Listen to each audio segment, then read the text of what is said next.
सोनिया गांधी और राहुल गांधी के खिलाफ जो चार्जशीट अब दायर करने की तारीख आई है, पहली 15 अप्रैल जब ईडी ने दाखिल की है अपनी पहली चार्जशीट। मोदी सरकार और ईडी के खिलाफ इस वक्त प्रदर्शन किया जा रहा है और कांग्रेस की ओर से यह प्रदर्शन किया जा रहा है। आपको जानकारी दे दें, सोनिया गांधी, राहुल गांधी और सैम पिट्रोडा समेत इस पूरे मामले में 7 आरोपी बनाए गए हैं। कांग्रेस इस वक्त ऑल इंडिया प्रोटेस्ट कर रही है। उनका कहना यह है कि जब जब बीजेपी की घबराहट बढ़ती है, वो ईडी को राहुल गांधी और सोनिया गांधी के पीछे लगा देती है। दिल्ली के राउस एवेन्यू कोर्ट में 25 अप्रैल को सुनवाई होनी है और कोर्ट ने ईडी से पूरी अब तक की जितनी जांच हुई है उससे जुड़ी हुई केस डायरी मांगी है।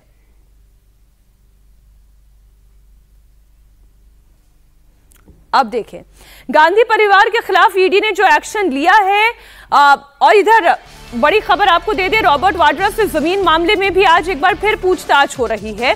दिल्ली के ईडी दफ्तर पहुंचे हैं रॉबर्ट वाड्रा। शिकोपुर जमीन मामले में कल 7 घंटे तक उनसे पूछताछ की गई।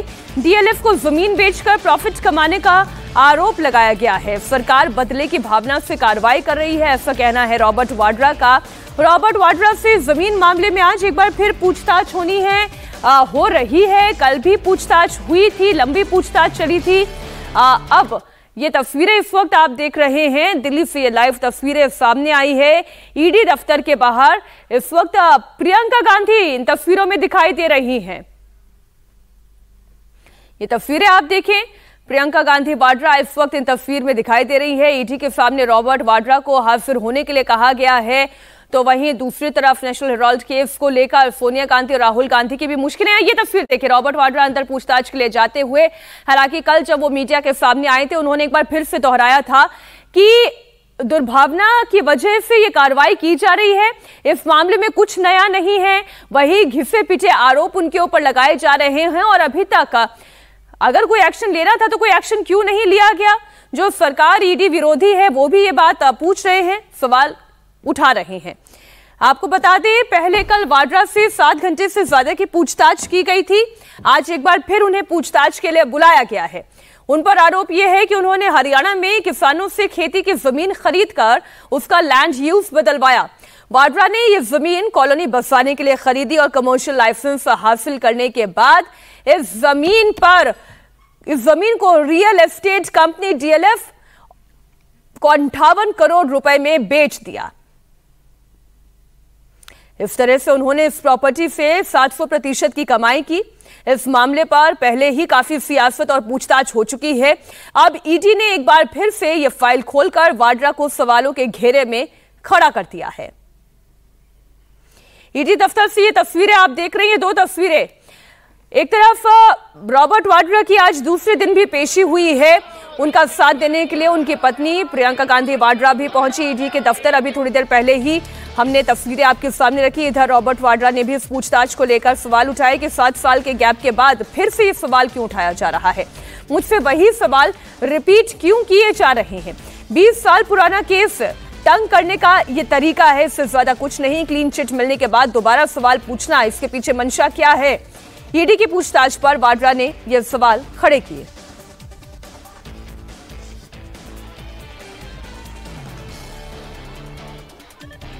इस वक्त की बड़ी खबर एक बार फिर आपको बता दें, 20 साल पुराना केस है। 7 साल पहले ही इस मामले पर पूछताछ होकर क्लीन चिट मिल चुकी थी और फिर से इन मामलों को क्यों उठाया गया। ईडी का एजेंसियों का दुरुपयोग हो रहा है।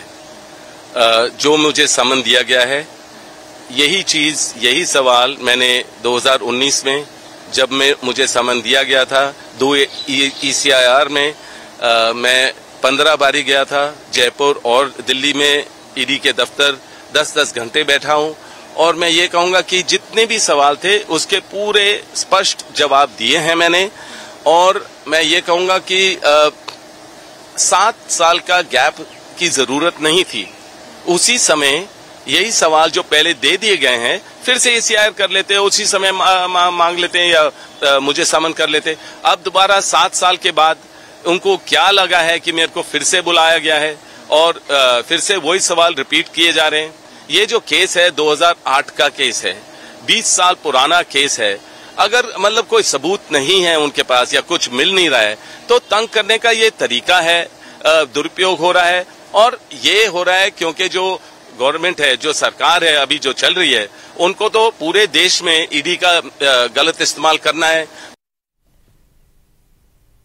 देखिए, जो बात रॉबर्ट वाड्रा कह रहे हैं, ये मामला कितना पुराना है, जरा इसकी भी पूरी टाइमलाइन मैं आपके सामने रख देती हूँ, फिर बड़ी स्क्रीन पर आपको लिए चलते हैं। ये मामला करीब 16 साल पुराना है। अब देखिए, साल 2008 में शिकोपुर में 7.5 करोड़ में करीब 3.5 एकड़ लैंड खरीदी गई। फिर साल 2008 में ही वाड्रा कंपनी के साथ जमीन की डील हुई। इन पूरे 16 सालों की टाइमलाइन में आपके सामने रख रही हूं। साल 2012 में डीएलएफ को 58 करोड़ में ये जमीन बेच दी गई। अब आप ये देखिए, डील कितने में हुई थी? 7.5 करोड़ में हुई थी, और डीएलएफ को कितने करोड़ में बेची गई ये जमीन? 58 करोड़ में ये जमीन बेची गई। यानी कि रॉबर्ट वाड्रा को कितना फायदा हुआ? 700% फायदा इस डील में हुआ। अब देखिए, साल 2018 में हरियाणा पुलिस ने इस पूरे मामले में एफआईआर दर्ज की, और कल इस मामले में रॉबर्ट वाड्रा से ईडी ने पूछताछ की। 7 घंटे तक ये पूछताछ चली। आज एक बार फिर उन्हें बुलाया गया है पूछताछ के लिए। उन्होंने फिर से उन्हीं बातों को दोहराया। उन्होंने कहा कि 7 साल पहले भी इस मामले पर पूछताछ हो चुकी है, कुछ नहीं मिला, क्लीन चिट दे दी गई, फिर मुझे परेशान करने के लिए बुलाया गया है। अतुल भाटिया और विजयलक्ष्मी हमारे दोनों सहयोगी इस वक्त जुड़ गए इस खबर पर। अतुल भाटिया ईडी दफ्तर से हमारे साथ लाइव जुड़े हुए हैं। अतुल, पहले तो ये बताएं कि अभी तक ईडी क्या इस मामले को क्रैक नहीं कर पाई है? 7 साल के गैप के बाद इस मुद्दे को उठाया गया है, सवाल वाजिब है। मीनाक्षी, देखिए, ईडी की इन्वेस्टिगेशन जो है वो पूरे कागजों के आधार पर होती है। जिस तरीके से 2008 का ये मामला है, 2018 के अंदर ये एफआईआर दर्ज हुई। सबसे पहले गुरुग्राम पुलिस ने इस पूरे मामले के अंदर एफआईआर की, जो गुरुग्राम लैंड डील मामला था, और उसके बाद उसी एफआईआर को आधार बनाकर अतुल, ईडी ने 2 मिनट रुकिएगा। विजयलक्ष्मी मेरी सहयोगी जुड़ी हुई हैं, उनके साथ कुछ कांग्रेसी नेता भी मौजूद हैं। विजयलक्ष्मी, आप बात करें। जैसे ईडी अपना काम करिए, कानून अपना काम करे, इसमें प्रोटेस्ट करने की क्या बात है? क्या कानून अपना काम करना बंद कर दे? ये बीजेपी का आरोप है। बिल्कुल, देखिए, हमारे साथ दिल्ली कांग्रेस के बड़े वरिष्ठ नेता हैं चतर सिंह जी, उनसे बात करेंगे। अब रविशंकर प्रसाद कह रहे हैं कि कानून अपना काम कर रहा है, उसके बाद ये विरोध प्रदर्शन क्यों कांग्रेस पार्टी कर रही है? जब कानून की प्रक्रिया है, उसको क्यों आप उसका विरोध? कानून तो अंबानी के लिए भी करता है, अडानी के लिए भी करता है, उन पे एक्शन क्यों नहीं करते? इसमें ईडी कहाँ इन्वॉल्व हो रही है? जबरदस्ती को ईडी को इन्वॉल्व करने की ईडी तो तभी इन्वॉल्व होगी ना जब कहीं मनी लॉन्ड्रिंग होगी। ये हिंदुस्तान के पैसे को, हिंदुस्तान के जो कंपनी बनाई है वो नो प्रॉफिट के लिए है, उसमें एक पैसा तो कोई निकाल नहीं सकता, तो भ्रष्टाचार कहाँ है उसमें? ये तो जबरदस्ती इश्यूज से भटकाने के लिए बीजेपी ये काम कर रही है। ठीक, विजयलक्ष्मी आप बने रहे हमारे साथ। कांग्रेस पार्टी का आरोप ये है अतुल की इश्यूज से भटकाने के लिए ये कार्रवाई की जा रही है। लेकिन ईडी, आप ये बताएं, ईडी का पक्ष क्या है? 7 साल के गैप के बाद इस मुद्दे को उठाया गया, क्या कोई नए दस्तावेज हाथ आ गए हैं? क्या कोई नया प्रूफ हाथ आ गया है? देखिए मीनाक्षी, ईडी की इन्वेस्टिगेशन को अगर आप देखेंगे तो पूरे कागजों के आधार पर होती है, पूरे सबूत इकट्ठा किए जाते हैं। 2008 की यह पूरी लैंड डील मामला है जिसमें 3.5 एकड़ की जो जमीन है उसको 7.5 करोड़ रुपए में खरीदा गया और उसका लैंड यूज चेंज करके इस जमीन को लगभग 58 करोड़ रुपए में डीएलएफ को बेचा गया। और इसके अलावा क्योंकि उस समय भूपेंद्र सिंह हुड्डा की सरकार थी, कांग्रेस की सरकार थी, तो आरोप सीधा सीधा जो कांग्रेस की सरकार है उनके ऊपर भी थे।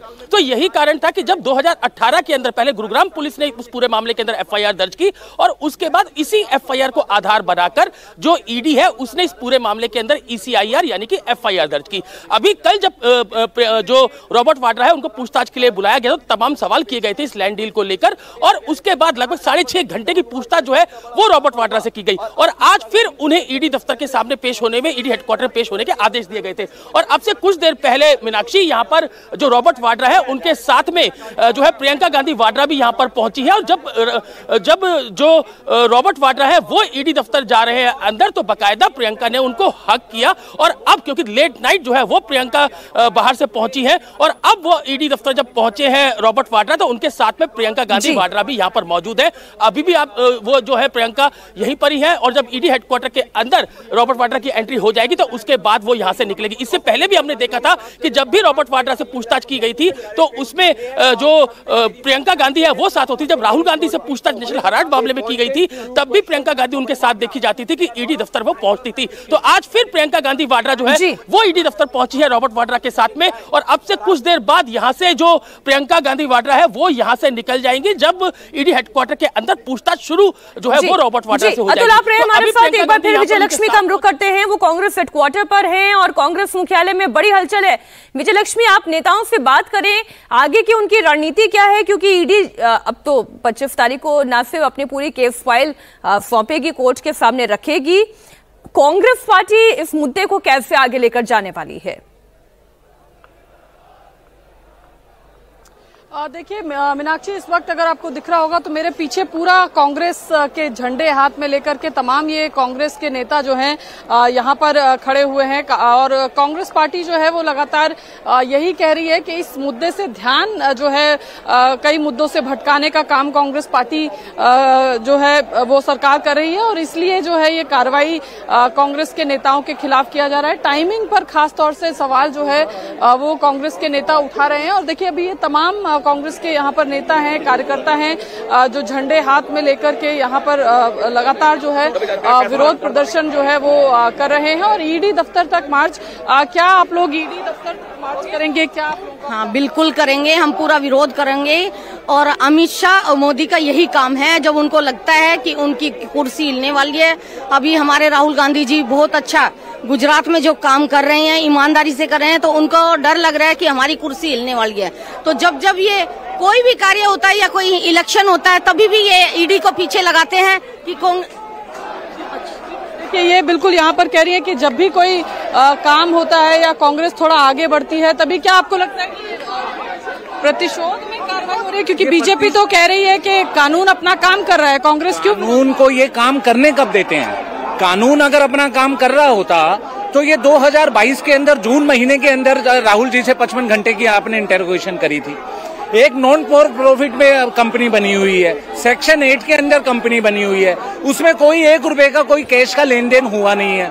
और ये आप देखिए इसकी जो इनकी जो कार्यशैली है जो काम करने की, वो इस तरीके की है। जब कोई मेन चुनाव आता है, जब ईडी और सीडी को अपना ये हेराल्ड केस याद आ जाता है।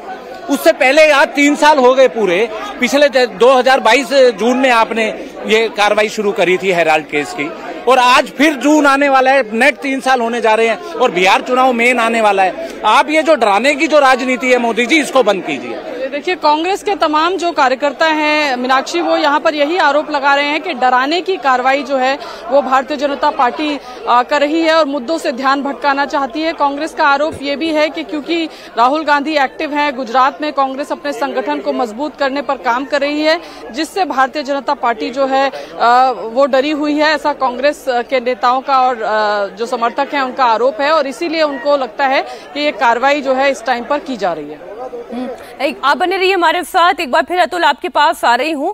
दरअसल चाहे वो रॉबर्ट वाड्रा का मामला हो या फिर सोनिया गांधी और राहुल गांधी से जुड़ा हुआ मामला है, ये अपने निष्कर्ष तक पहुंच नहीं पा रहा है। अगर आप देखें तो इसमें डिले बहुत ज्यादा है, और ईडी का अगर हम सक्सेस रेट भी देखें तो ईडी के सक्सेस रेट को लेकर लगातार सवाल उठाए जाते रहे हैं। देखो देखिए मीनाक्षी, जिस तरीके से अगर रॉबर्ट वाड्रा के केस की बात करें, क्योंकि जो आरोप लगातार ये लगते हैं कि जब कांग्रेस की सरकार थी, चाहे वो हरियाणा के अंदर चाहे वो सेंटर के अंदर, तब ये पूरे तरीके से घोटाला हुआ और सस्ते रेट पर जमीनें लेकर जो है वो डीएलएफ को बेच दी गई, और इसमें रॉबर्ट वाड्रा की कंपनी जो है वो पूरे तरीके से इन्वॉल्व थी। निश्चित रूप से जब सरकारें चेंज हुई तो उसके बाद गुरुग्राम के अंदर ये मामला दर्ज हुआ। जब गुरुग्राम के अंदर ये मामला दर्ज हुआ तो उसी एफआईआर को आधार बनाकर ईडी ने इस पूरे मामले के अंदर ईसीआईआर यानी एफआईआर दर्ज की। अब 2018 से इस पूरे मामले में इन्वेस्टिगेशन चल रही है। एक बार पहले भी जो रॉबर्ट वाड्रा है उनको पूछताछ के लिए बुलाया गया था, भूपेंद्र हुड्डा क्योंकि उस समय मुख्यमंत्री थे, उनको भी पूछताछ के लिए बुलाया गया था, उनके बयान भी दर्ज किए गए थे। अगर आप देखें मीनाक्षी की जिस तरीके से जो नेशनल हेराल्ड मामला है उसके अंदर भी ईडी ने किसी भी आरोपी की अरेस्टिंग नहीं की है, बाकायदा जो आरोपी बनाकर उनके खिलाफ चार्जशीट जो है वो फाइल की गई है, जिसमें 25 अप्रैल को अब कोर्ट ने संज्ञान लेना है। तो कोई भी अरेस्टिंग, क्योंकि जिस तरीके से लगातार हमले जो है वो ईडी के ऊपर होते हैं, तो बिना अरेस्टिंग के ये चार्जशीट फाइल की गई है। तो हो सकता है कि जो गुरुग्राम लैंड डील